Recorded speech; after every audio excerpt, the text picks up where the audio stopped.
I'm Gardo Versosa and I'll be playing the role of retired Judge Benito Balmores.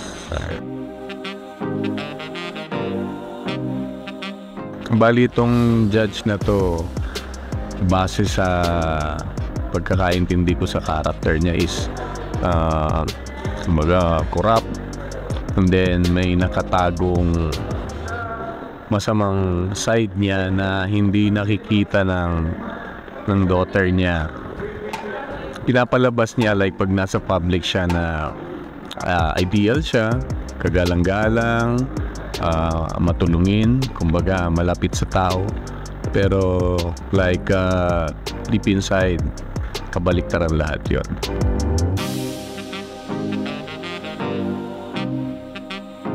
Ayan ang dapat nilang abangan. Kung aataking ko ba na naka-high heels yan? Kung may kembot-kembot, diba? Siyempre, like si Manoy, definitely ibang ano niyan eh, diba? And mahirap tapatan or kumbaga tumbasan. Pero siyempre, like gagawin ko yung lahat ng makakaya ko para mabigyan ng kumbaga karapat-dapat na tamang timpla yung character ni retired Judge Balmores.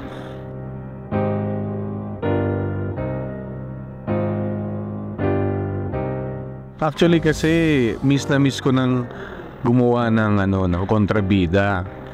Kadalasan kasi like mabait, inaapi.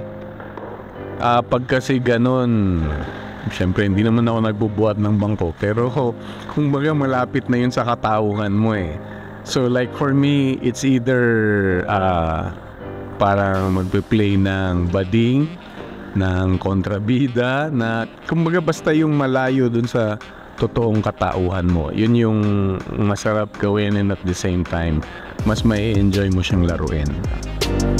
Iniimbitahan ko po kayong lahat na abangan at panoorin at subaybayan ang Lumuhod Ka sa Lupa.